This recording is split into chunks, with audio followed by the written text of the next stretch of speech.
تمام چیزوں میں احتیاط کرنی چاہیے۔ اگر ایسا نہیں ہے معاملہ، مثلا وہ باعث فتنہ نہیں ہوتا، دوسروں کو تنگ نہیں کرے گا، مسجد کے آداب سے واقف ہے اور اعتکاف کا مقصود بھی پورا کرے گا، تو پھر اس کا اعتکاف کرنے میں شرعاً کوئی حرج نہیں ہے۔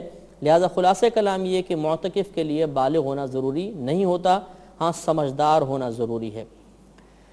اعتکاف کے لیے پردے لگانا بھی ضروری نہیں ہے۔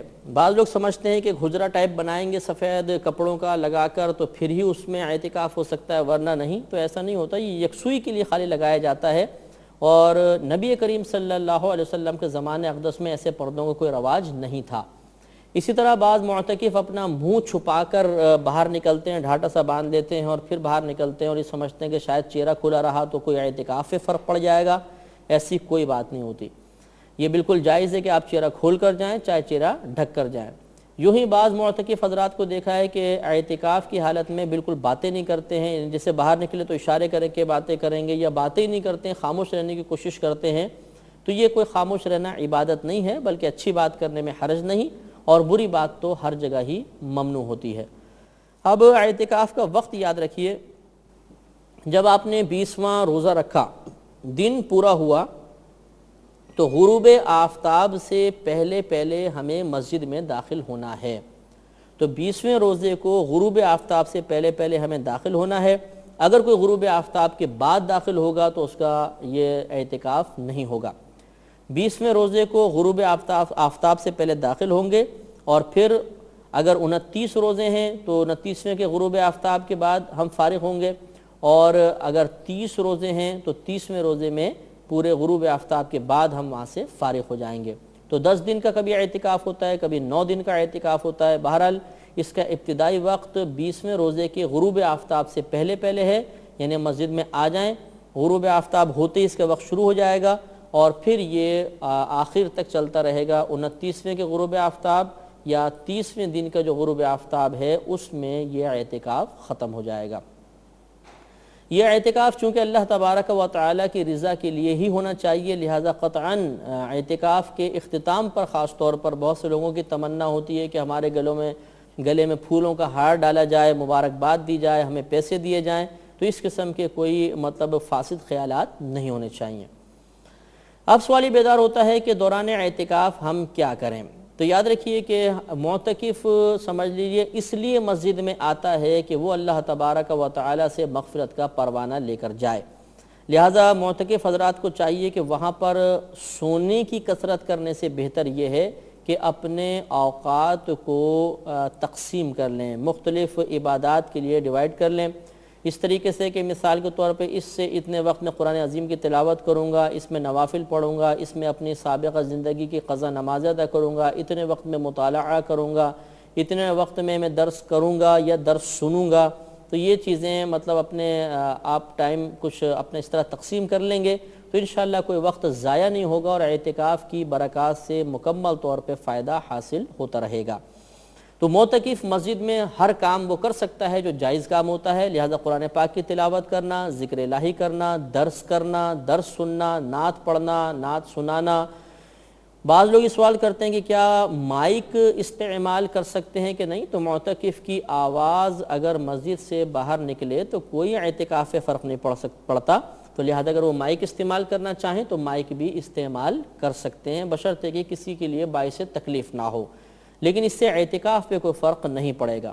تو اس طریقے سے اپنے اوقات اور خاص طور پر شب قدر جب آئیں، ان تاک راتوں میں تو خصوصاً پوری رات عبادت کرنی چاہیے، معتکف کو سونا ہرگز نہیں چاہیے۔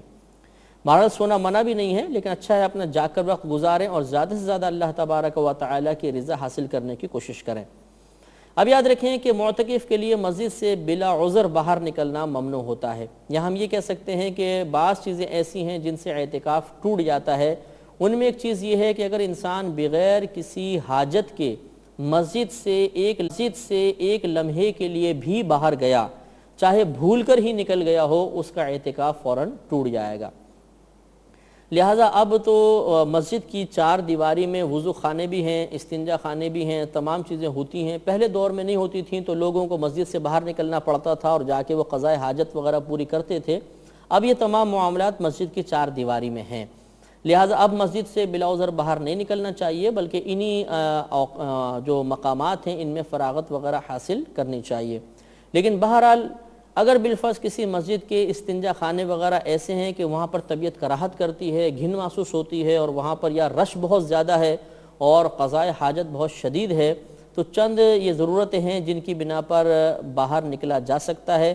لہذا اگر پیشاب کی شدید حاجت ہے، قضاء حاجت ہے، یا مطلب مثال کے طور پر نہانے کی حاجت ہو گئی، غسل واجب ہو گیا اور مسجد میں نہانے کا انتظام نہیں ہے، تو ایسی صورت میں باہر جایا جا سکتا ہے، لیکن جیسے ہی حاجت پوری ہو فوراً اپنے مسجد میں واپس آ جائیں۔ اور اس میں بھی اگر ایک مقام قریب ہے ایک دور ہے تو دور والے میں نہ جائیں، بلکہ قریب والے میں جا کر اپنی حاجت کو پورا کریں اور فوراً مسجد میں آ جایا جائے۔ ایک سوال یہ پیدا ہوتا ہے کہ کیا یہ جو وضو خانہ ہے یا استنجا خانہ ہے اس میں بلا عذر معتکف جا سکتا ہے کہ نہیں؟ تو فقہا نے اجازت دی ہے کہ وضو خانے وغیرہ پر اگر وہ مسجد کی چار دیواری کے اندر ہے بلا عذر جانا بھی جائز ہوتا ہے، لیکن بلا ضرورت وہاں پر بیٹھنا وغیرہ جائز نہیں ہے۔ اپنے ضرورت کے لیے جائیں، یا جیسے ہاتھ وغیرہ دھونے گئے اور پھر فوراً اپنے اندر مسجد میں تشریف لے آئیں تاکہ مسجد کی مکمل طور پہ برکات حاصل ہوتی رہیں۔ ایک مسئلہ یہ بھی پوچھا جاتا ہے کہ بسا اوقات مسجد میں احتلام ہو جاتا ہے تو کیا اس سے اعتکاف ٹوٹ جاتا ہے؟ تو یاد رکھیں کہ جس سے روزہ ٹوٹے گا اس سے اعتکاف بھی ٹوٹ جائے گا، جس چیز سے روزہ نہیں ٹوٹتا اعتکاف بھی نہیں ٹوٹے گا۔ چونکہ روزہ اعتکاف کے لیے شرط تھا، لہذا جس چیز سے روزہ ٹوٹے گا جب روزہ گیا تو اعتکاف بھی ٹوٹ جائے گا۔ چونکہ احتلام سے روزہ نہیں ٹوٹتا، اسی وجہ سے پھر اس سے مطلب اعتکاف پہ بھی کوئی فرق نہیں پڑے گا۔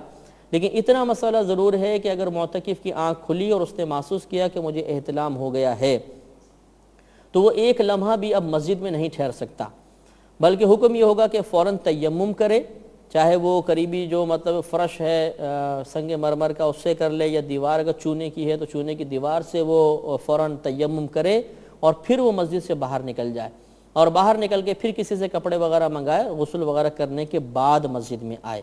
لہذا اگر کوئی شخص کو کسی کو احتلام ہوا اور وہ ویسے ہی لیٹا رہا تب بھی گناہ گار ہوگا، اور بغیر تیمم کیے مسجد سے باہر نکلا تب بھی گناہ گار ہوگا۔ لہذا فوراً اٹھنا ہے اور فوراً تیمم کر کے پھر باہر نکلنا ہے۔ یہ بھی یاد رکھیں کہ دوران اعتکاف دنیاوی باتیں نہیں کرنی چاہیے، حتی الامکان دینی باتیں ہی کریں، دنیاوی باتیں کرنا بلا عذر مکروہ ہوتا ہے۔ اعتکاف کے دوران حتی الامکان اپنا وقت ضائع نہیں کرنا چاہیے، خوب عبادات کرنی چاہیے، اور اپنے گھر والوں کے لیے، اپنے دوستوں کے لیے، رشتہ داروں کے لیے کثرت کے ساتھ دعائیں کرنی چاہیے، کیونکہ معتکف کی دعا بہت مقبول ہوتی ہے اور اللہ تبارک و تعالیٰ اس کی دعا کی برکت سے دوسروں کی بھی بخشش کا سامان کرتا ہے۔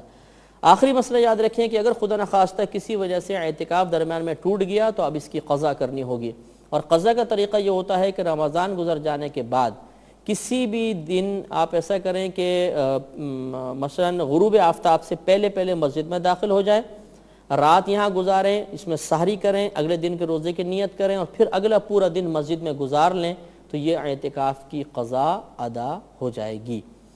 اس کے اور بہت سارے مسائل ہیں، لیکن چونکہ ہمارے پروگرام کے وقت اب ختم ہو رہا ہے، انشاءاللہ ضروری مسائل تقریباً ہم نے آپ کی خدمت میں عرض کر دیے ہیں۔ بقیہ مسائل انشاءاللہ مختلف پروگرامز میں آپ سنتے رہیں گے۔ اب اپنے میزبان کو اجازت مرحمت فرمائیں، وآخر دعوانا ان الحمدللہ رب العالمین۔